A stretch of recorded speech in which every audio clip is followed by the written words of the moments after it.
Good morning, goedemorgen, buongiorno, and welcome to the third day of this Planetary Health Annual Meeting 2025. Sunny day today, so hopefully this sun will energize us a bit for this third day. I'm sure it will.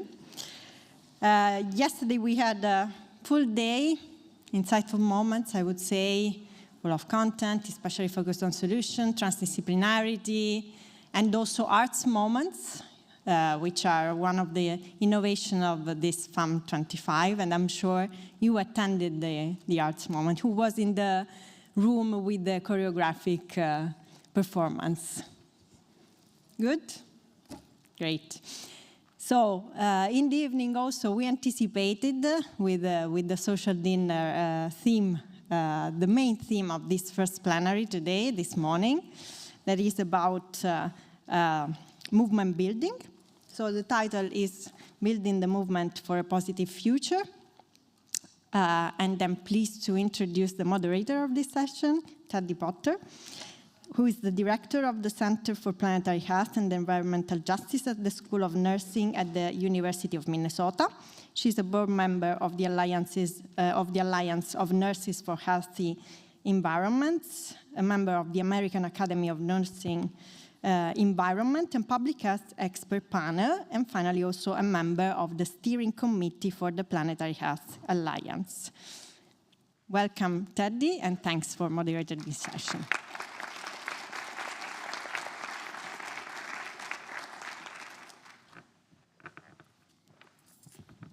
Good morning, movement builders. Good morning. The fact that you showed up after a night of dancing and having fun shows me that you are serious about building the movement. Thank you for being here, and thank you to all of our people online. I, in particular, want you to know how important you are. If you were unable to make it to this room because of finances or visa challenges or needing to care for a child or an elder, you are just as important as the people sitting before me. And I welcome you into this dialogue today. I'd like to thank the Planning Committee for acknowledging the importance of movement building. As you've heard this week, we have a great deal to do in a very short period of time. And movements don't just happen spontaneously. They happen very strategically, and they require the use of our head, our hearts, and our hands. If one of those pieces is missing, movements don't happen. Then you'd be part of a stagnant, and I think all of us want to be moving. We're fortunate today to have a panel of global movement leaders who exemplify this highly effective use of head, hands, and hearts. I would like to introduce Calixto Suárez, who is an indigenous movement leader from Colombia, Thobile Chittenden, who will be coming to us virtually and represents the Wellbeing Economy Alliance of South Africa that you heard about earlier in the week, Rawson-Te Patu, from the World Federation of Public Health Associations, representing also the Maori tribal groups, myself, and Carlos Faerron Guzman, who will be speaking about movement building through the Planetary Health Alliance. As they speak, listen deeply to them and learn about what it means for you as a movement builder and a movement leader. We will be taking questions via the Slido link, and my colleagues will be pitching the questions at the end. We're seeing that you love questions, and so if we don't get to your question, it does not mean it's not important. So please find one of us during the break, ask your question. If I don't know the answer, I'll make sure I find somebody who does. But without further ado, Calixto, it's wonderful to welcome you.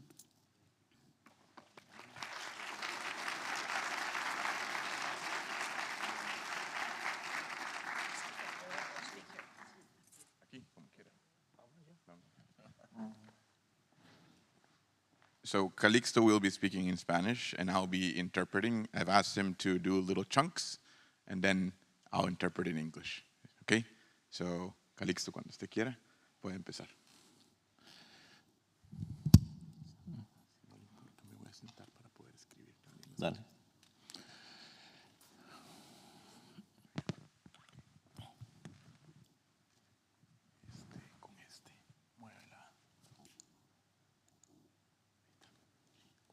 Cada vez que usted quiere mover el dispositivo. No entiendo.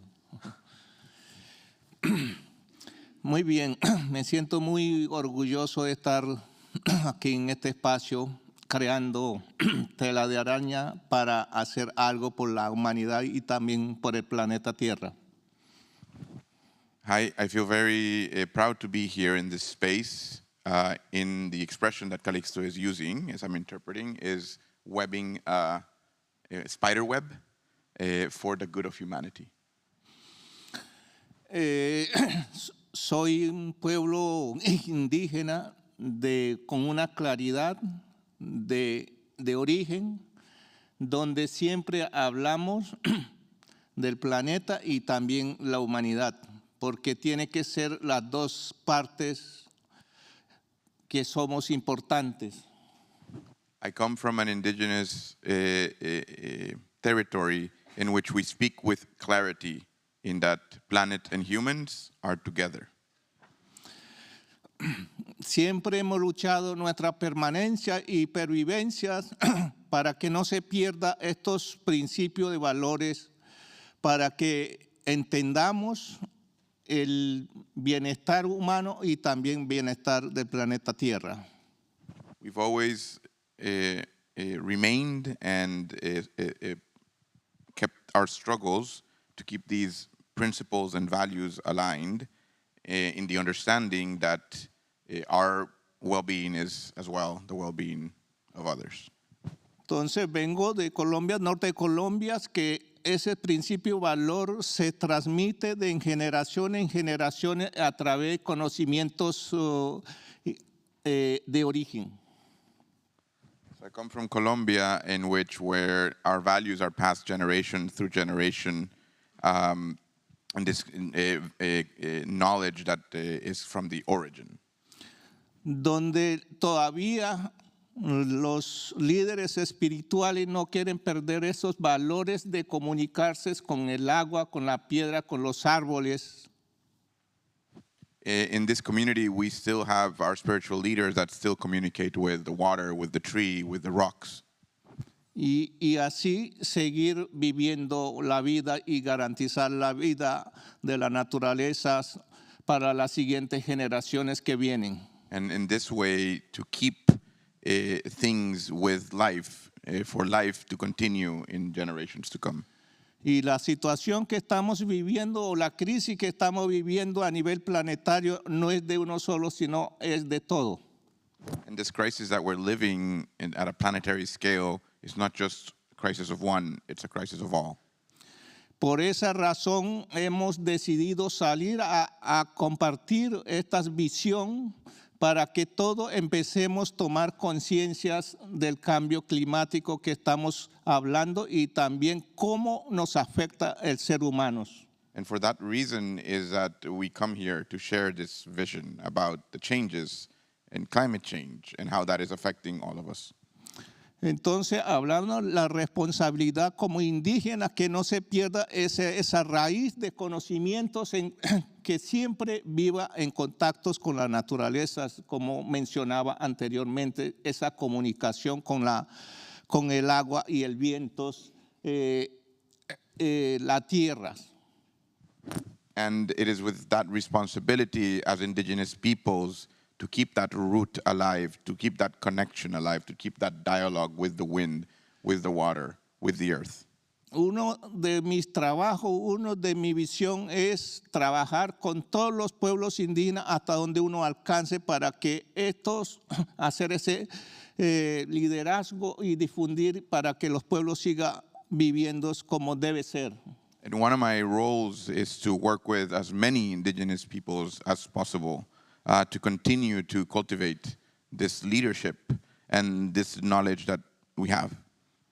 Porque eso es el que nos identifica como indígenas, con ese pensamiento tan en pequeña escala, pero nos lleva a gran escala de entender al mundo que estamos viviendo. And that is what identifies us as Indigenous, that small scale, taking it to the big scale. Y asimismo hablamos la responsabilidad de todos. And just like that, we speak of the responsibility that all of us have. No hay un líder que toma las decisiones que tiene que hacer esto es así, sino donde tomamos las decisiones consensuadas entre mujeres y hombres líderes y líderes espirituales y los niños y todos. It's not just one leader that takes the decision for everyone. It is a combination of women and men and leaders from all over that we take decisions together. Y asimismo pensamos de la humanidad. ¿Por qué? Porque la humanidad tiene que estar consciente de lo que estás viviendo. And this is how we think humanity should also take decisions. They need to be aware that the decisions in this context and in the context that we're living in. Pero esto no es fácil, sino que nos toca estar muy centrados para estar hablando siempre lo mismo en cualquier espacio donde estemos. And this is not easy. This requires a lot of concentration in order to be able to have impact in the places that we're working. Y en Colombia pues hemos logrado muchos espacios. In Colombia, we have achieved many spaces. Reconocimiento de manejos, saber ancestral de las medicinas. Like a recognition of the ancestral knowledge of medicine. Y también hemos logrado la educación 50% para inducir a los estudiantes a estos conocimientos. And we've also achieved education, he says, 50%, so people know about this knowledge. Y asimismo otros espacios. Entonces, esa es una lucha bastante continua que nos ha llevado también derramar sangres, muertes, pero ahí estamos siempre presentes para ayudar. And that's a continuous struggle we have, even with blood and death, and we will continue to do this. ¿Por qué? Porque si no cambiamos nuestra forma de vida o nuestra forma de ser, no estamos haciendo nada para el cambio del cambios climáticos. Because if we don't change how we are, if we don't change how we be, then we're not doing anything for the greater change, like climate change. Todo lo que está sucediendo, hasta nosotros como pueblos indígenas también tenemos que cambiar, aprender a restaurar nuestra mentalidad, porque la mente es buena, pero también nos distorsiona. And even ourselves, the indigenous peoples, we have to learn how to change, because the mind can be good, but it also can be distorted. ¿Por qué? Porque como el cambio climático que nos está haciendo llamado, pues nos lleva a esos cambios. Why? And because climate change is telling us we need to change. Ahora los líderes espirituales en cualquier comunidad indígena que sea han sentido esas preocupación que todo el mundo tomemos responsabilidad. And the spiritual leaders from our communities have felt this concern and is calling on all of us to make changes. Sin luchar. Sin. Without fighting. Sino cómo puedo aportar algo a esta crisis que estamos viviendo. But asking ourselves, what can we bring to this crisis that we're living through? Sin perder las esperanzas. Without losing hope. Ser consciente de todo lo que estamos haciendo. Being conscious of what we're doing. Eso es lo que podría aportar. That's what I can bring to this conversation. Gracias.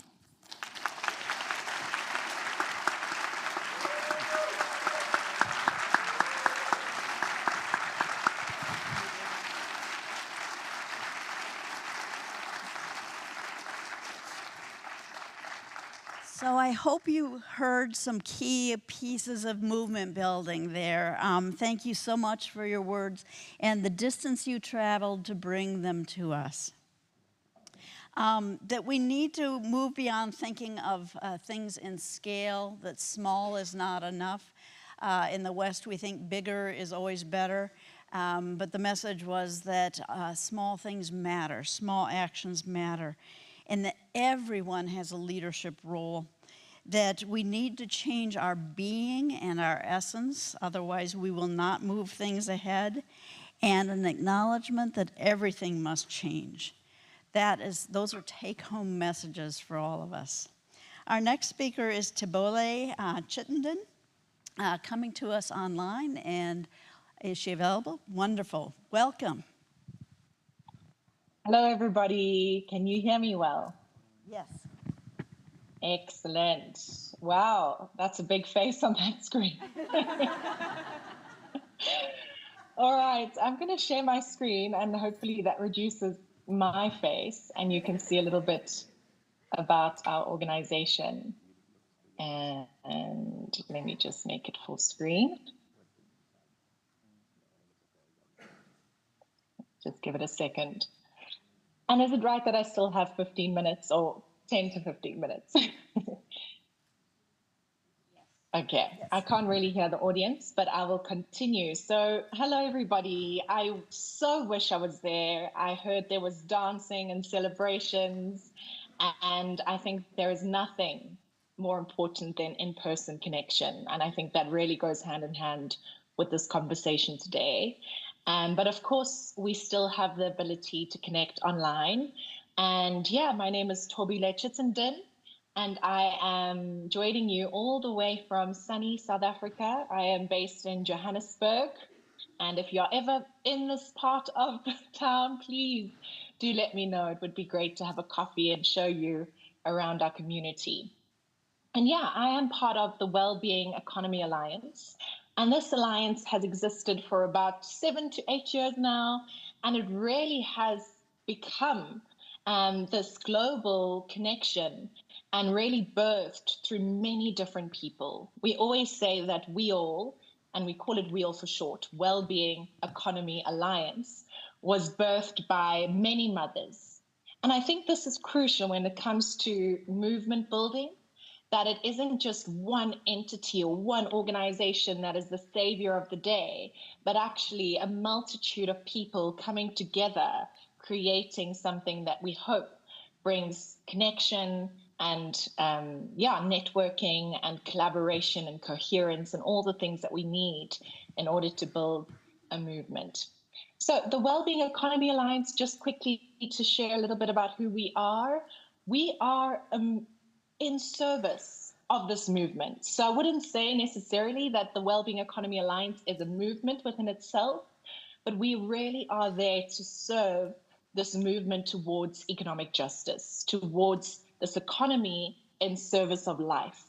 And when we speak about life, similar to what my brother was saying just before me, is people, planet, we are all interconnected. And I think you can see in this image that the economy also touches on a myriad of different sectors, different industry, different spaces and places.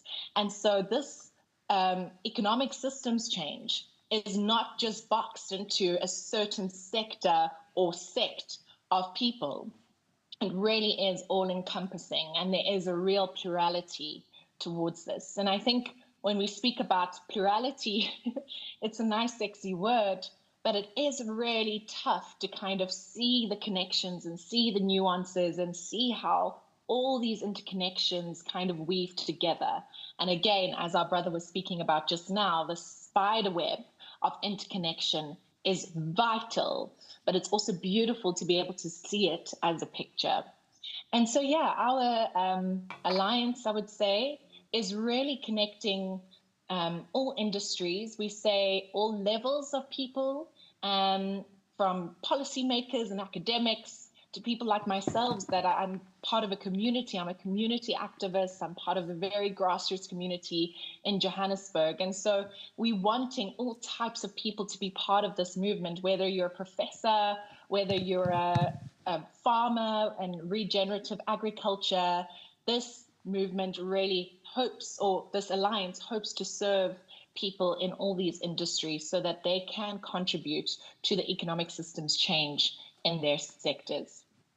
And yeah, it's intersectional. It is, again, I don't want to repeat too much of what was said before, that it is not just about social justice or a healthy planet. I think it's very much to the theme of the Planetary Health Alliance as well, that this is not one or the other. It is very interconnected. And just a little bit about what we think about it at the Wellbeing Economy Alliance is, what is it that we're wanting to serve? If we could really change the system, as Calixto said just now, what would we want to see? What is this vision that we're wanting to create? And for us, it is about co-creating this vision. And we go to our members across different nations, across different cities and communities to ask them, what would this good life to you be? You know, in Wales, they ask the question, what is the Wales you want to leave behind for your children? I've heard people speaking about future generations. In South Africa, we've asked, what does African liberation mean to you? And so you can ask this question in a multitude of ways, but a lot of the answers come back quite similar. Although there are definitely nuances depending on where you are in the world, we definitely have this shared connection, the shared values that comes up no matter where you are. And these are what inform our kind of, I guess, lens when we are movement building, because we want to create a movement or serve a movement that is contributing to these 5 wheel needs, is what we call them internally.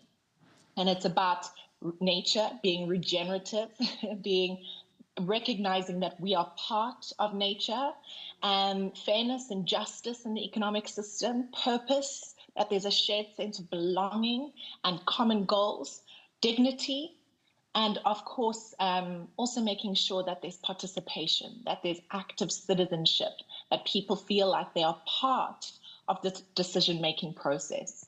And so this is not just informing our vision of the movement that we're wanting to serve, but also the way that we embody this movement. And I think it's really important that we think about that, that we can often say all the right things, but as movement builders, are we really embodying these values? Are we really living them out? Are we really convening spaces that showcase what we're trying to build in the first place? And I think sometimes we get stuck in very Western, time is money, capitalist approaches. And actually, even internally at the Wellbeing Economy Alliance, for the last 2 years, we've really been kind of dissecting that as a team and really trying to show up in ways that embody a more decolonized, more indigenous way of connecting, of communicating, of sharing knowledge. And we definitely are not perfect. And of course, there are multitudes of us. So that is even diverse in our team as well, in the way that we show up. But we really want to encompass all the different ways that we can show up and not just model our movement on one specific way. So next slide. I won't go into that. But another theme that we speak about at WHEEL is being this picnic blanket. And again, I think it's very important for us to not be so precious about our name and about our wording and our brand and our logo. I think that's sometimes what can cause barriers or blockages for people becoming part of a movement. And so Catherine Trebeck, one of the mothers of WHEEL, often speaks about this picnic blanket, that we are wanting many different people to be on this picnic blanket and lots of different treats and eats that you can pick and choose from, because again, with this plurality, it's not a one size fits all. And I think we'd be very, very, very concerned by a movement that is saying it's this way or the highway. I do think there is it's important to be clear in terms of our boundaries and in terms of what we think is not building towards a well-being economy. But we also need to be inclusive in terms of the types, many different types of ways that people are engaging and building towards this vision of well-being for people and planet. And that is many different types. You know, there's circular economy, there's donut economics, there's social and solidarity economics, there's regenerative, and the list goes on and on and on. And there are so many different organizations and movements that are working towards essentially the well-being of people and planet. But if we fragment ourselves, it's really going to be difficult to change the system from capitalism and this extractive capitalism that we see to something that we believe is really contributing to the well-being of people and planet. And so this picnic blanket approach is key in our movement building work, that we're wanting to bring different movements and different organizations together so that we can be strategic in the way that we're wanting to shift the systems to something that we really feel is important to us, but also recognizing that in South Africa, social and solidarity economy is a great kind of conversation, and people want to speak about that because it really fits into the context, into the politics, into our history. But maybe in some other contexts, donut economics is really the tool and the avenue that people want to speak about. Or maybe if I'm going to a business, I might use circular economy as starting the conversation because it might feel more practical for a business to think about the practicalities of how they can shift their business into the circular economy model or framing. And so again, context definitely matters. And this is why we shouldn't see ourselves in silos. We should be able to use different tools and different frameworks or strategies in the context that we're in. I won't go too much into that, but I hope you're getting the understanding of that. And so the way that we, as the Wellbeing economy, kind of picture ourselves is this tree analogy. And I won't go too much into this, but this is the way that we serve this movement. We focus on being the roots, you know, providing the strength, the solidarity, the nutrients that are needed to support this tree, this blossoming tree that is existing. And I really feel it, even though the world feels extremely painful at the moment, I actually do feel like there is more and more fruit from this tree because of the work that people are doing, especially now. So this trunk of the tree we call our power bases. And these are the people that represent different groupings or categories, but they are doing this work already. They are contributing to the fruit and foliage that you can see in this tree. They are contributing to the economic systems change. They are contributing to the justice, the participation, the dignity, all the beautiful things we want to see in this world. And the categories that we focus on are our members. We have individual and organization members. We have hubs. We have 18 hubs that are different localities and different shapes and sizes across the world. We have youth that are 18 to 30-year-olds, mostly university students, who are saying, universities, wake up. We can't have this traditional economics curriculum anymore. We really want to learn more about heterodox economics. We have a wider digital community, which is called We All Together, and that is much more spread out than just our members who are working on this. You might be a driver, for example, but recognizing that something is wrong with this planet and I want to contribute, although my work is not necessarily contributing as yet. So that's a wider group of people that are just interested in what a well-being economy could look like. And then we also have the fifth group, which is Wellbeing Economy Governments, for short, WeGo, which are governments that are putting up their hand to say they are wanting to work towards a well-being economy. Very, very tough space to be in, but very important. And then our work focuses here in the knowledge and narratives, and we support in terms of knowledge, resources, papers, and we co-create knowledge with our members. I think it's very important to say that there's no power dynamics here, that our members, those categories of people that I've spoken about are experts already. They have innate wisdom in this space, and so they are co-creating knowledge with us. And then another important part of our work is the narratives change that we're wanting to bring into this world to really help people recognize that this is not airy-fairy stuff, that the movement is possible. And I think that's sometimes where people get stuck, is that, is this fluffy? Is this something that's, just you're dreaming that we could get there. Because we are building this movement and because we have the numbers and the case studies and the evidence, we can showcase that this is not just a dream. This is already happening, that a well-being economy is possible because look at the evidence, look at the different people that are part of this movement already. And that gives people the sense of actually this could work. It gives the movement a bit more credibility and gravitas, which I think is important to convince hearts and minds and hands. So yeah, I won't go too much into the figures. These are where some of our hubs are. We also work with ambassadors across the world. But I did want to end with some of these insights that I think are important. And hopefully I have shared along the way as I've shared a little bit about WEALL. So one, I think it's really important to have these shared values and narratives, that we need a big enough story to unite us, especially now. I think I keep saying to my team, like, this is the moment that we need to bring people in. And we know that a lot of other, maybe other movements that are contradictory to us are really good at this. They're really good at bringing people together around a shared cause.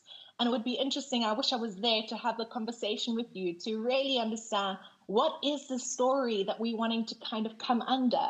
What is the story that will bring people that are maybe on the fringes, on the periphery, to come in? Because it's all good and well to speak to our echo chamber, to speak to people I'm sure in this room today that already believe in this stuff. But how do we get to the people on the fringes that are recognizing something's not right, but are not too sure where to go? And so we need to articulate this vision, not just in academic papers. We need to use art and culture and different methods to bring people in. We need to bridge global and local. And I'll show some images of an example of what's happening in Africa. But we need the global visibility of a movement. And I think that's the strength of the Wellbeing Economy Alliance, is that there is some visibility globally.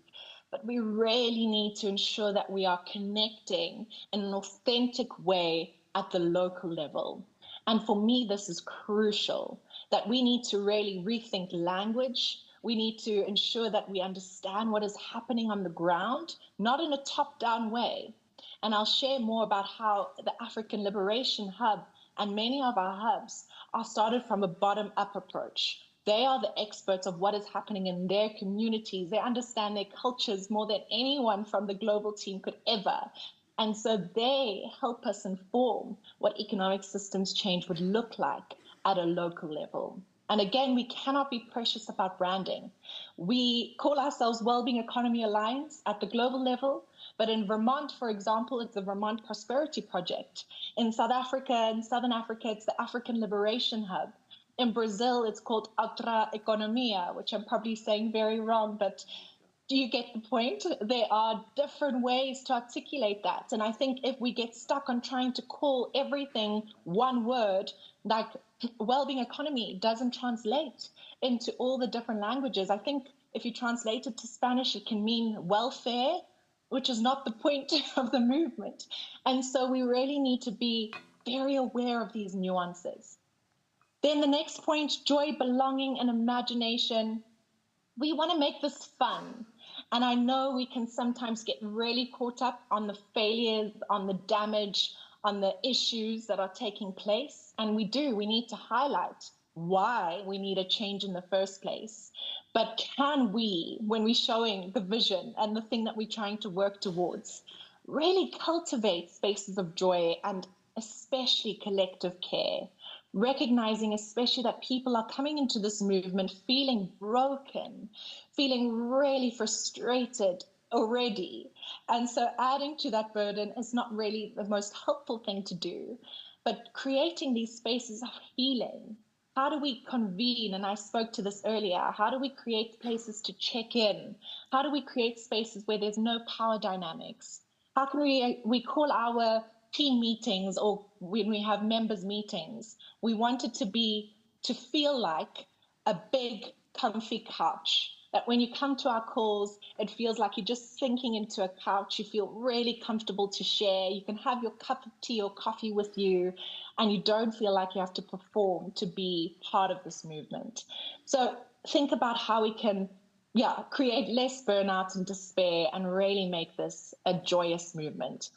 And then cross-movement solidarity, again, recognizing that our struggles are not separate, that they are all interconnected. And so let's stop competing for attention. I know it's really tough, especially with funding, but we really need to have more of an abundance mindset. You know, I've been really wanting to partner with Planetary Health Alliance. Instead of us having We All Youth and they're having an amazing also youth movement, how can we co-create something together to invite more youth to this wider movement? And I'm sure there's many in the room that we could collaborate and ensure that we're bringing the funding pools together to create something even more rich and exciting for people to be part of, instead of having these silos. Because also, there's a lack of capacity.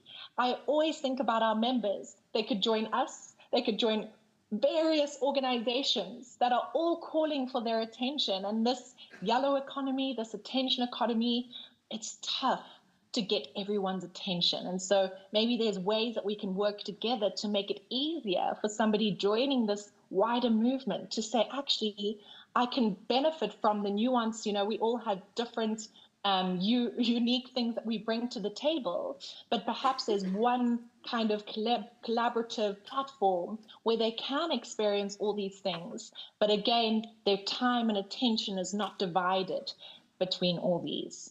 So I'm going to stop sharing there.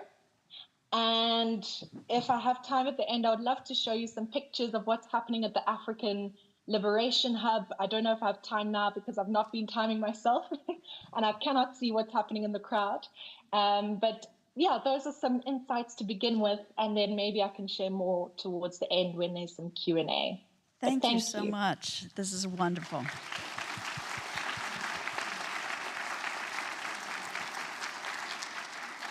And if any of you right now are thinking, those of you online that I live in a remote area or a small town, what possible difference could I make? Thobile is just such a wonderful example that via even Zoom, you can convey the passion of the head and the heart and the hands. Lovely. We just felt you here in the room with us. So thank you for your exciting message. Next, we have Emma Rawson-Te Patu.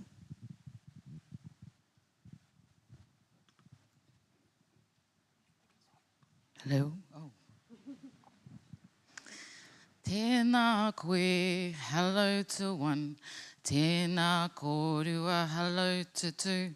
Tēnā koutou, hello everyone. Hara mai everyone. Tēnā koutou, tēnā tātou katoa. Tēnā I te mihi atu kia koutou I te ata nei, I te ahiahi, I te pōrā nei. Ko waio, ko Ngāti Rangi Nui, Ngāti Rangi Raukawa me Ngāti Haua. Ko Emma Waimari, Rawson-Te Patu, tōku ingoa. Good morning, everybody. So the wee song that I just sang is a preschool song. And it says, hello to one person, hello to two people, and hello to everybody, welcome everyone. So I just been sitting here listening to the two previous speakers, and it is a very real honour to be on the stage with my fellow Indigenous leader and to hear Thobile all the way from South Africa. And I'm wondering about what is the best contribution I can make. I firstly also want to thank the organisers, Jessica particularly, who I've been working very closely with for the last couple of years, but also Marie and the rest of the Planetary Health Alliance. As the president of the World Federation of Public Health Associations, we've been in relationship with the Planetary Health Alliance for, I'm going to say something around 10 years. And so that's the beginning part of where I'm going to go with my story around movement building. But I'm going to do something slightly different, and I'm going to continue what I usually do, which is be an example. You'll notice that I have not got shoes on. That's very purposeful. It's not because I forgot my shoes, they're down there. So I'll start there. No shoes. So in my culture, so I'm from Aotearoa, New Zealand. I'm an Indigenous woman, first Indigenous leader of a global organisation.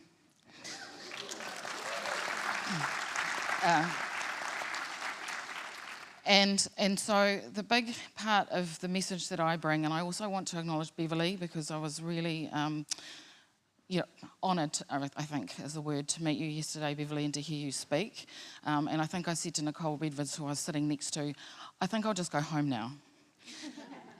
Because she said everything yesterday, and I'm going to say more about why it's important to me to honour that, but going back to why I have no shoes on. So, Aotearoa, Indigenous woman, no shoes, in Rotterdam, weird. When you come to visit the places that my people come from, we have a meeting house, a big meeting house, and in front of the meeting house is an area of grass.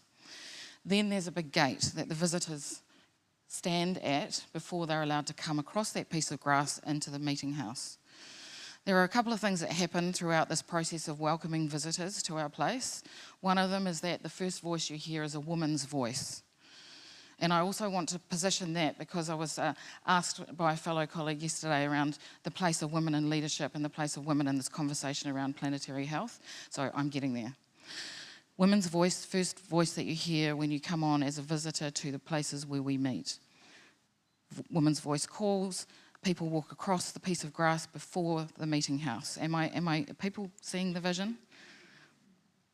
So, woman's voice calls, you walk across this piece of grass to the meeting house. That piece of grass is the domain of the god of war. Once you cross that domain of the god of war and you reach the meeting house where the conversation is going to happen, the meeting is going to happen that you've come for, you take your shoes off. You take your shoes off so you don't take anything from the domain of the god of war into the house where you're going to talk to find solutions.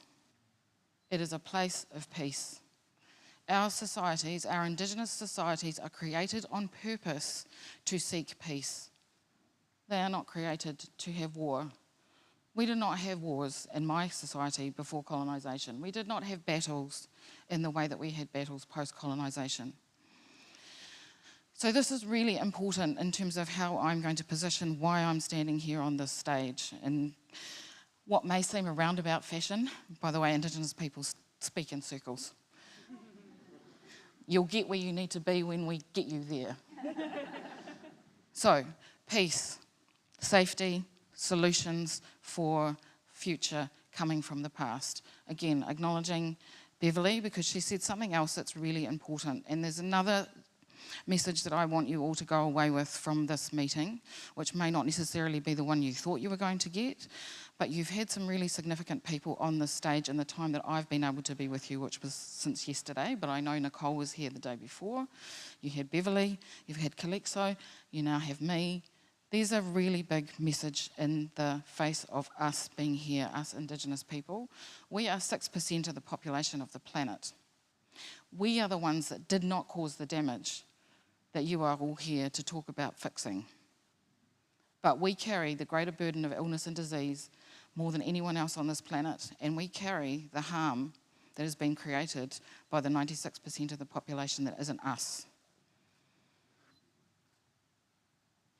And I need to say something else that's also really important. Beverly alluded to it yesterday, or she didn't allude to it, she spoke about it, and then the young man from Mexico, is he here? He's not here this morning? Okay.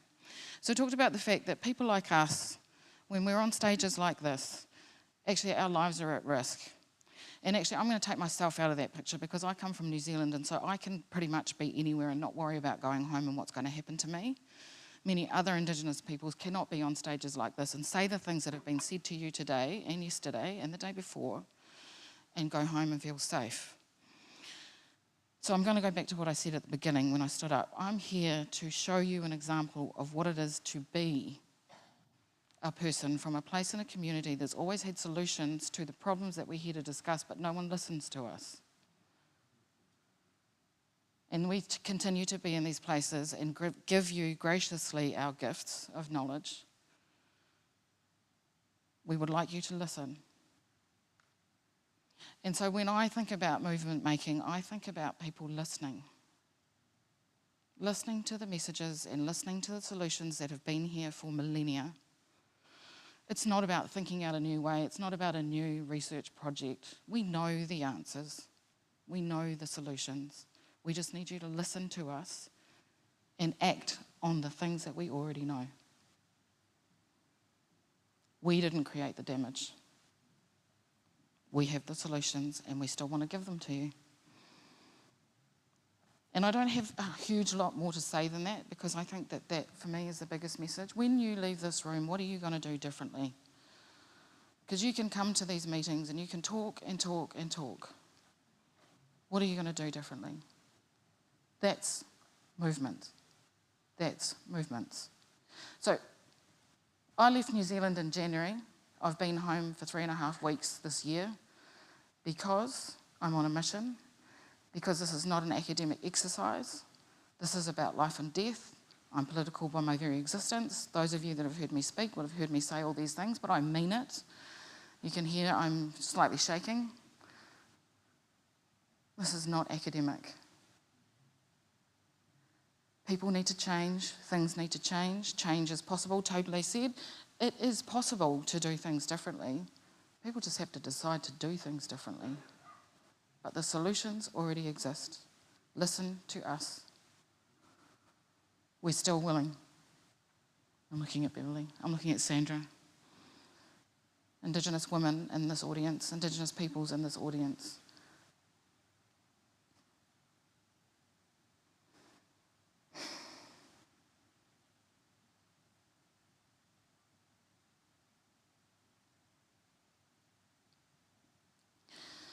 That is the weight.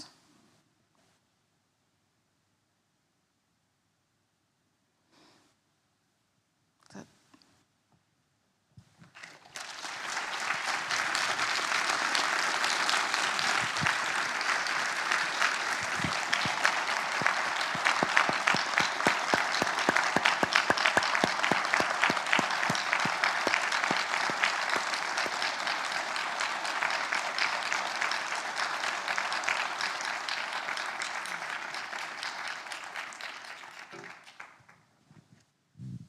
Thank you so much. We're going to change our theme from head, hearts, and hands to head, hearts, hands, and ears. Thank you.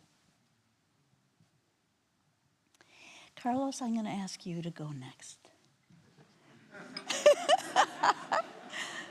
Moderator's privilege.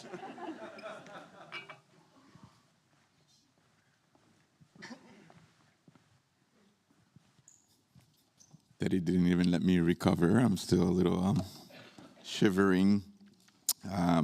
Really, to both. Thank you so much for sharing that. I feel dumb now, is a word, I think, with my computer up here.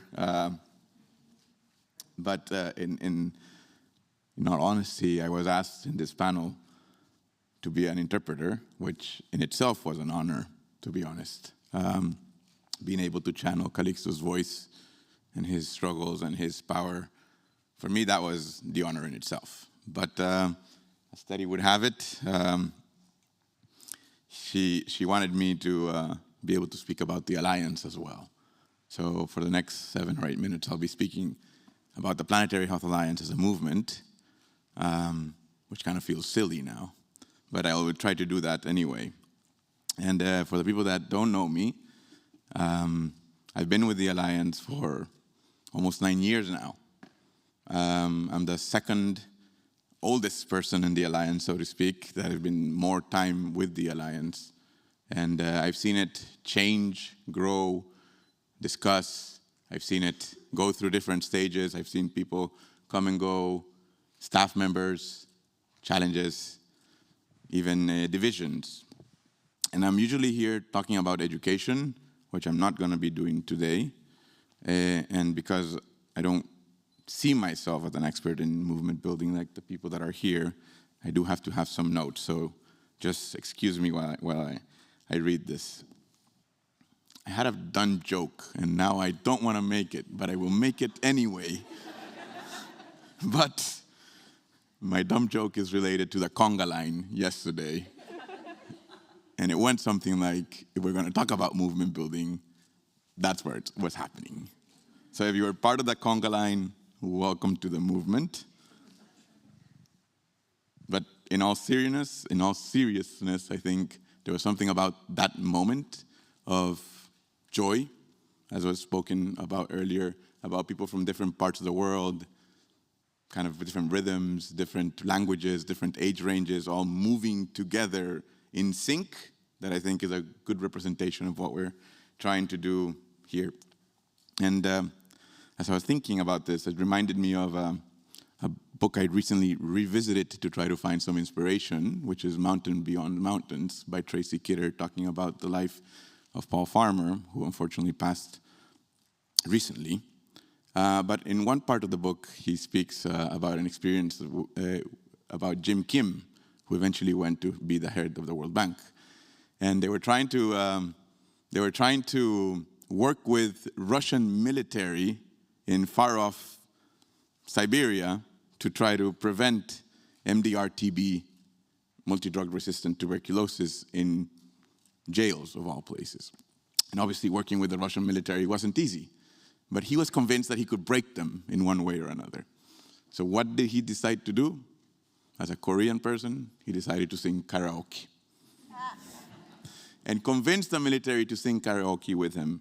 And in that moment of breaking the ice through karaoke, it was a little bit about, as he reflected on it later, that through this letting go of our postures, of our degrees, of our stances, of our platforms, we can also learn to be vulnerable and humiliate even ourselves a little bit to build trust, right? And I think the conga line really represents that. I really do. So in my 9 years, never seen that happen in a Planetary Health Alliance meeting. I think we hit a new level. And as the Gen Zers would say, new level unlocked. So I don't want to stand here and be nostalgic about 10 years of the PHA. I'm not going to put up photos of previous conferences and talk about people that are no longer here. People that know me kind of will call me that I'm kind of a pragmatic cynic. So I want to be as well critical about where we are as a movement, especially after what we just heard. I think we need to be critical.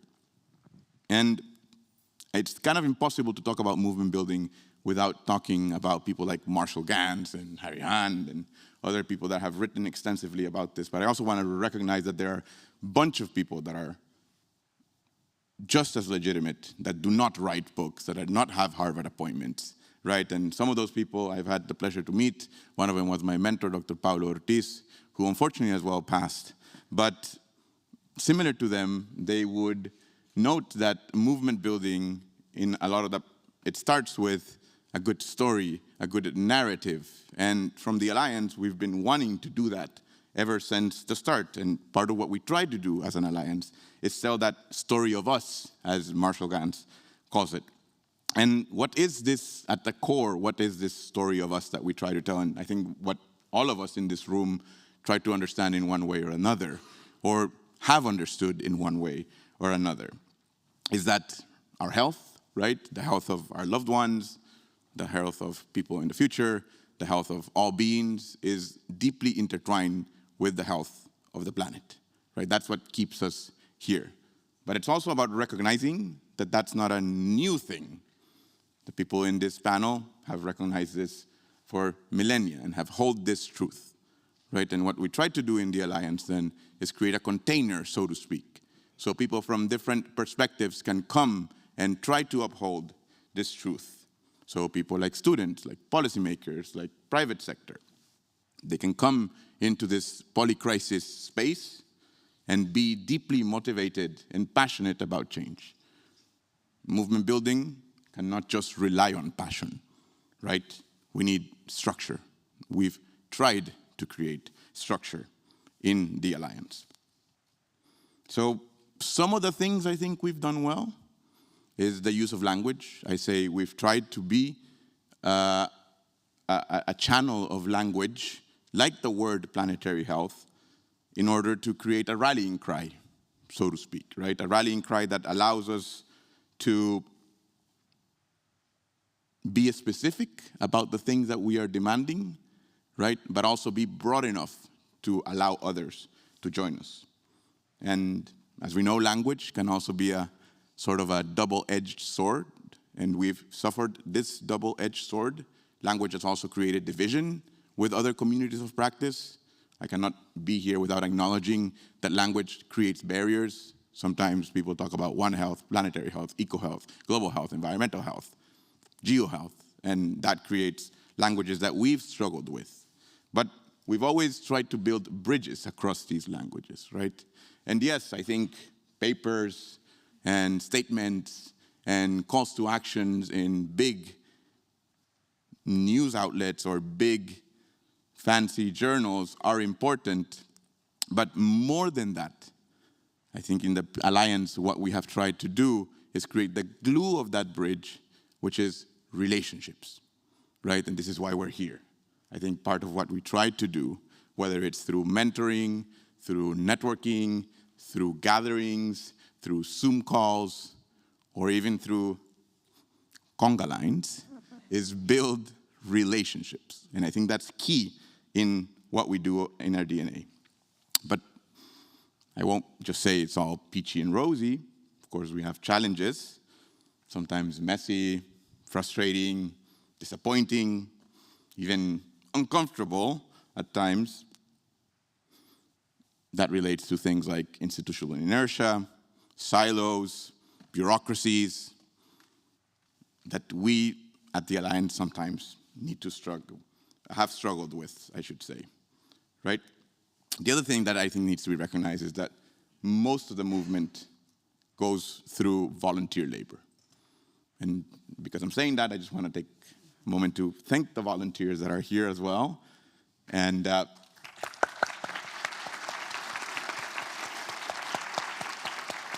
they have been very gracious with us, even when we butcher the names of the rooms, like, right? They signal they can understand us, so thank you for that as well. But people in this room, I think, as well, and that are not in this room, they're providing their weekends, their evenings, their holidays in order to keep this work going. Not because this will eventually go into the job description or a CV. It's because they're passionate about it. But we can't rely on passion. How really sustainable can a movement be if it relies so much on unpaid, unrecognized work? None of this, a lot of this, won't go into grant metrics. It won't go into institutional reviews, tenure track issues that we deal with as academics. So really, we need to reflect about this. I would say other challenge that we have, big one, is how we've struggled with the greenwashing of the term as well. We don't want it to be, in a sense, taken by actors that will then take the term of planetary health and what we represent here as a movement and then hijack it in some way and rebrand it as business as usual, as has happened with other terms like sustainability and others, right? I also want to acknowledge the fact that there's still equity gaps in our movement that for too long, right, and the global north has dominated the movement. And although we've made progress in we've made progress in, yes, allowing spaces, in creating spaces for people from all over the world that are not necessarily global north to take that leadership and use that leadership in order to increase the impact of the voices that we usually do not hear.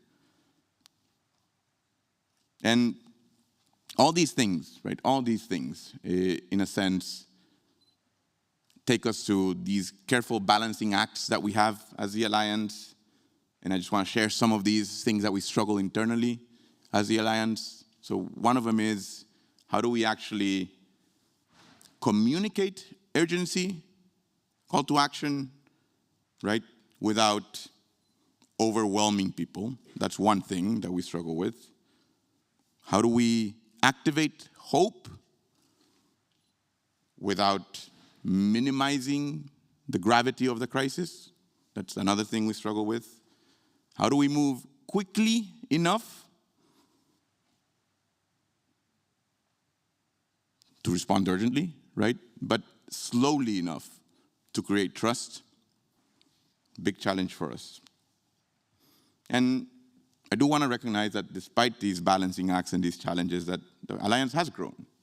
Right now we're over 500 organizations in over 85 countries, 82 countries, thank you, right? And we really are proud of the work that we've done and the work that the staff and the Secretariat and everyone in the Alliance has done. But the Alliance cannot be a destination in itself, right? We are not the end product of the movement, for sure. We are not the movement, for sure. Our role is to support, to connect, step back, so others can sustain and lead. So if we are really serious about systems change, as we think we are, we can't build the movement in just one organization, one funding stream, one worldview. We need multiplicity. And in my personal view, I think the Alliance should be asking itself, what is our end game? Like many of you in this room should be asking, what is our end game? What happens when a movement matures, when power can stand on its own without the need of a place like the Alliance? We're not there yet, but I think we need to really start struggling with these questions. If we end up in a place where Planetary Health is just another brand or another silo, then we've totally missed the point. So the way I see it, right, our work is to cultivate something much larger, as we were just invited to do, something that can move beyond the talk, something that can move beyond this room. This is the message they gave you, and I'm just going to repeat it, right? It's about time we stopped talking and start changing. So, thank you.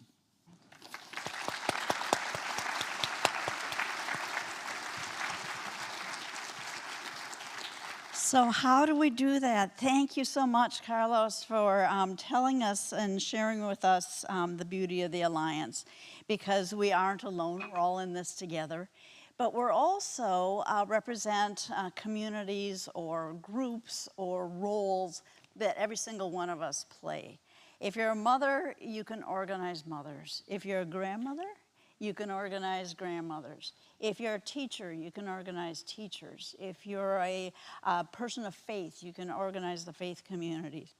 You have leverage, you have relationships right now that can move forward. And I wanted to share, let's see if I can pull up, or they can pull up my slide, the one before Carlos's slide. I wanted to share with you my story. I'm a registered nurse. I've been a climate activist since about 2005, 2006, back when it was blasphemous to talk about adaptation. We said if you talked about adaptation, it meant that mitigation wasn't going to work. And, but no matter how hard we tried, no matter how many times we marched and how many surveys we sent and how many polls we took and how many times I was at the state legislature testifying, we did not seem to move the dial on climate change. It's 2014, I was at the People's Climate March in New York City. Thousands and thousands and thousands of people filled block after block in New York City. And I wore an orange shirt like all the other people from Minnesota, and I carried a simple sign that said, Minnesota Nurses for a Healthy Future. What happened next blew my mind, because I started to hear, along as we were marching through the crowds, people on the side saying, the nurses are here, the nurses are here. And they ran out of the crowd and wanted to take pictures with me. How bizarre was that? They weren't saying the engineers are here, or the mathematicians are here. It was the nurses are here. And that made me think that nurses mean something. Fast forward to 2014, it was the International Conference on One Medicine, One Science, held at our university, University of Minnesota. And I was asked as faculty to be on the planning committee, and one of my roles was to shepherd one of the speakers around the university so he wouldn't get lost. That speaker was Sam Myers. And Sam Myers and I had a fabulous conversation, and he said, Teddie, I just can't seem to be moving this ahead. This movement doesn't seem to be growing at the speed that it needs to be growing. And I remember saying to Sam, I even remember where we were on campus, I said, Sam, I can't necessarily speak for the movement, but I know how to move nurses. And that's what I've been doing, and that's what my colleagues, fellow nurses around the world have been doing. So let me share a little bit about what we've been doing in our area of influence. We've been able to get planetary health embedded into our code of ethics. And so that is guiding all nurses in our ethical practice. If we are going to be practicing in a way that's not negligent, we will be practicing with the planet in mind. We have also added it in our curriculum. So in many schools right now, we are embedding planetary health across our curriculum. And I was delighted yesterday to have one of our former students come up and greet us. She learned about planetary health at our school, our university, and now she's getting her master's here in the Netherlands. How exciting is that?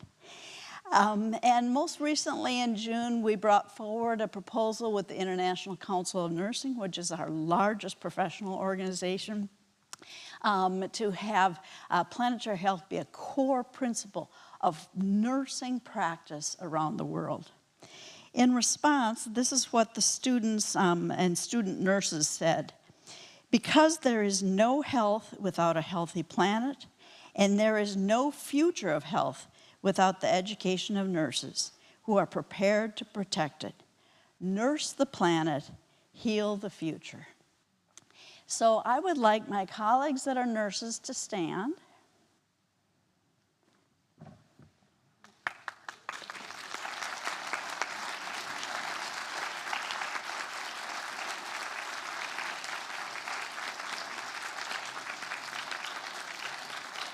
And when you are despairing, when you feel like things are not going to work, remember this, the nurses are here.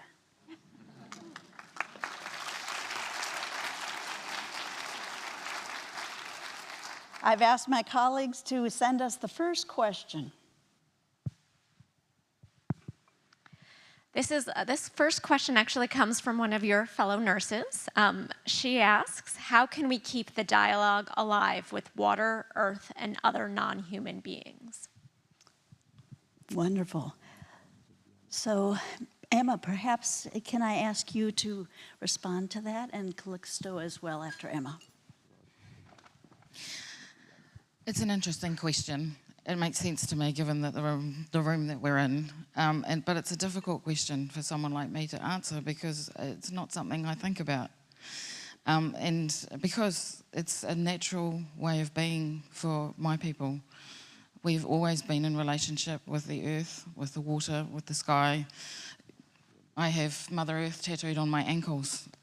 It's bizarre to me that we have to have that conversation, but we have to have that conversation because people need to recognise where they fit in the ecosystem of health and what health really is, which is not just about the physical well-being, but the emotional, spiritual, family, broader community health and well-being, which is the planet. Without the planet, there is no home. So the sooner we can be on board with understanding and knowing that and not separating it as a separate issue from everything that's important to our life and success and well-being, then, yeah. Thank you. Thank you. Calixto, could you respond to the question as well? Bien. A ver, siempre nos preguntamos, imaginar, la más importante es el aire, el agua, más importante, ¿no? Y la tierra, con sus componentes. Nos preguntamos, hoy en día, si ellos se convirtieran algo y vinieras a preguntarnos cómo nos estamos comportando frente a ellos. Esa es la pregunta que nos hacemos siempre. So the question we always ask ourselves, and Calixto says we, right? Says we have to imagine the most important beings, which are earth, water, soil. And we ask ourselves all the time, what if they come and ask us? How would we react to their question? Entonces, estamos jugando o luchando, peleando unos a los otros. O sea que no, esa es la pregunta que nos hacemos antes de tener contactos directos con el agua. Esa es la pregunta que nos hacemos. ¿Cómo me estoy comportando frente a eso? No más. So before we even start talking about having a conversation, we ask ourselves, how do we feel about how we're behaving to these beings? Y por otro lado, pues los líderes espirituales pues ya tendrán otros argumentos que podría decir que ellos harán sus formas de comunicarse con ellos. Por eso dicen que es el momento de reaccionar como hijo de ellos. And there might be another moment where the spiritual leaders then make the decision to have that dialogue, which they already are having, and this is why they know it is time to react. It is time to act. Thank you. For those of us that are not Indigenous, we have work to do to decolonize our minds and remember what is deep in our core. And it's almost like shaking off a drug stupor of this thing we've been told that we're separate from all else that exists. Everything else is inanimate, and we're the only sentient beings. But if you can work through that, if you can try to unpack that, dismantle that, it is possible. So the question was from a nurse. We're challenging nurses to understand that we are not just nursing a patient in a bed. You are nursing the person there, their family, their home, their neighborhood, the trees and forests that surround them, the water they drink, the food that they eat, the air that they breathe.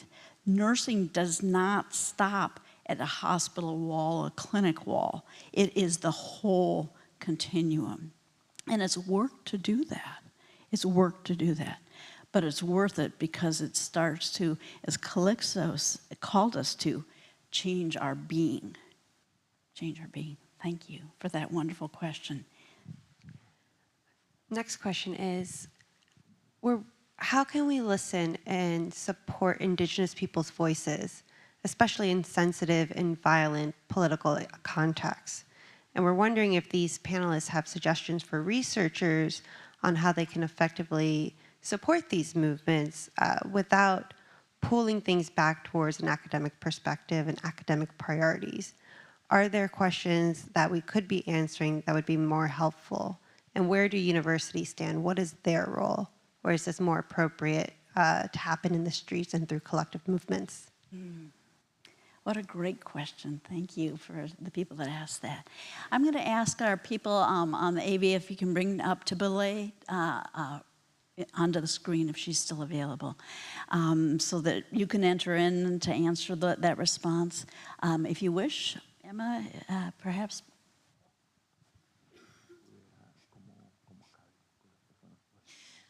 There's a lot of words in that question.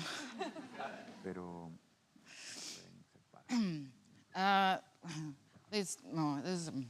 do you start?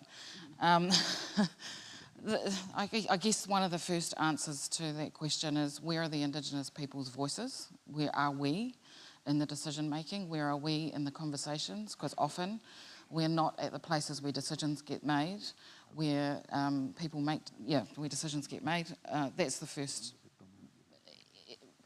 I'm going to use the word easiest. It's not the easiest, but it is the first thing is, where are we? Are we there? Are we in the conversation? Are we at the table? Because often we're just not at the table. Whatever the table looks like, or whatever the organisation looks like, whatever the research project looks like, we're just not there. So that's the first thing. We need to be there so that you can hear us and see us and feel us and really understand us. That's when the listening begins. And then the next part is, when you start listening, you have to start listening harder. Because it's really easy to switch off, especially when what you're hearing is different from what you're used to. And then you need to lean in and listen more about what it is that you're learning from that listening, what you're seeing from the being. Because actually, for us, it's more about the way we live our lives and not so much about what we say. So when I said the thing about there's a lot of words in that, there are too many words often, and less listening and less being and less appreciating and feeling what's going on in front of you. So that's part of the answer, but it's only tiny. Thank you. I also want to say, perhaps in line with that, that we need to be open to expanding our understanding of what knowledge is. Yeah, definitely. I mean, absolutely. There are knowledges that have existed way before, the things that we're constantly leaning on today, and to appreciate that and value that is like valuing Indigenous knowledge, because we don't value other knowledges, not just Indigenous knowledges, but other knowledges, other systems of thinking. And so the more we can, I think even Carlos may have alluded to it, just, be braver about just letting go of what it is that we think is right. And again, I go back to this thing about it's the feeling of things. If you can feel something, that is also valuable. I want to allude to something yesterday. One of the colleagues yesterday became tearful after one of the sessions and apologised to me for the tears. There is nothing wrong with tears. There's nothing wrong with emotions. Emotions are telling you something, and we should be able to listen to those. But so often in this Western society, we're not allowed to feel things. But if you can't feel things, then you're not human. And if you're not human, then what are you? Sorry, that was...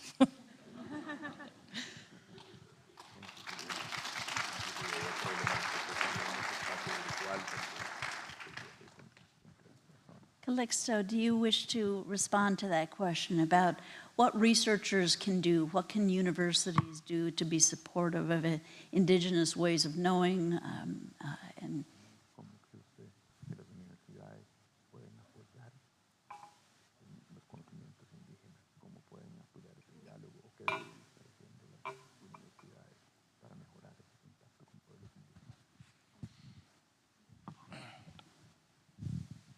Bueno, las experiencias que tengo hasta el momento, el intercambio desde el sentir es la manera más que nos abre el camino, diría yo. ¿Cómo podríamos aportar? Pues desde el sentir, no únicamente el pensar, porque hay muchas maneras de diálogos, entonces desde el sentir, el sentimientos de lo más alto y más bajos, sin exclusión. Entonces eso sería la participación y crear algunos espacios que tenga que ver con lo que estudian. I'm going to do my best. Calixto says he thinks from his experiences that the best way is through the interchange of feeling, right? In Spanish, del sentir, of feeling, of perceiving, of, they say we can bring to the table if people come to the table from the feeling, right? Not from the thought, but from the feeling. There is many levels of feeling. And when we are there in dialogue, we must recognize the high feelings and the low feelings in order to be able to improve our relationship. Thank you. Thank you.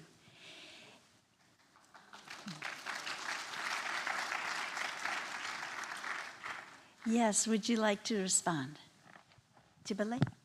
Thank you. Yes, sorry, it's hard to see when I can chip in, but I completely agree with what's already been said. And I think just to add to that feeling, to that dialogue, if, for example, maybe to also connect that first question, some of the practices that we have here in Southern Africa is that every time a baby's born, for example, especially in some cultural traditions, they would take the umbilical cord and plant it into the soil.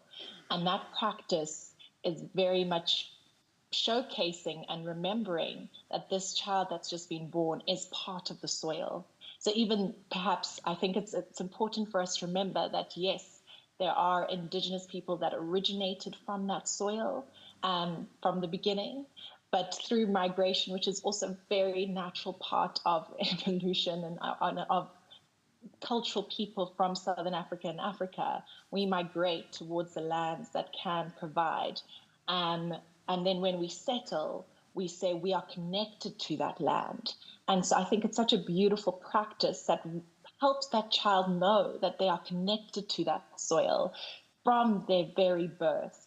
Another practice that we have is just even seeds. When we plant seeds, we even roll it around our tongues before we put it into the soil to show that seed that I am coming to you, helping you recognize the saliva in my DNA and the nutrient lack that I might have. And so there's a real relationship with the soil and the seed to say, please provide the nutrition that I need. So from that saliva, it's going into the soil and there's a recognition of the nutrients needed.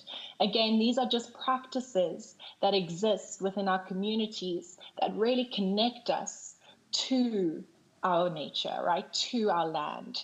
And I think these practices can be spoken of. I can say these things on these stages, but like Calixto said, there's nothing like you being in the present of that, obviously, if you are invited to those spaces, because it's more than just what I'm saying here. It's the feeling of that. It's the posture. It's the sacredness that comes with that.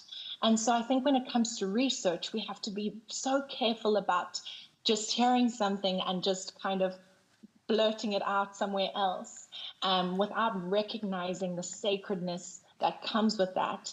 And I feel like you can only experience that if you actually go to that. So instead of not just saying, come to our table and tell us about what you do, but you being there, you being part of that holiness or whatever your experience is of that feeling, I think it will change the posture and the way that then the research is done. Also in our community, if researchers come and academics come into our communities, we often say, let's co-create that research question together. So it's not just kind of you wanting to come and gain knowledge from whatever you've discussed with your supervisor, but actually to say, let's co-create that research design together, because there might be questions that that community also wants to understand, also wants to, so there's a shared relationship even in designing that research question, and then the whole journey becomes much more collaborative instead of somebody kind of coming and digging up the gold and then taking it back. Actually, how are we going through this process together so that it's a mutual benefit? The research that's being done is as beneficial to that community as also to the researcher. And then, of course, once that research is done, it's amazing when there is not just a paper that's done and it's shown, these academic journals sometimes are so inaccessible, have to pay and try and access that knowledge is really difficult. How can we ensure that that knowledge is accessible? And that can be through just obviously distributing the papers in the community, but how can you do that in a more in a more resonant way? And that could look like so many things. And again, if you've collaborate in the research process, you'd be able to kind of also collaborate in the dissemination of that knowledge in ways that resonate with the community. So we've had parties, we've had picnics and circles sharing what has come out of that research. We've had art exhibitions, all sorts of things with the researchers and academics that after their research, it might take a couple of years, but they still come back and reshare that knowledge with everybody. So just wanted to share those experiences with you. Thank you so much, and it's a wonderful way to end this conversation with these beautiful examples.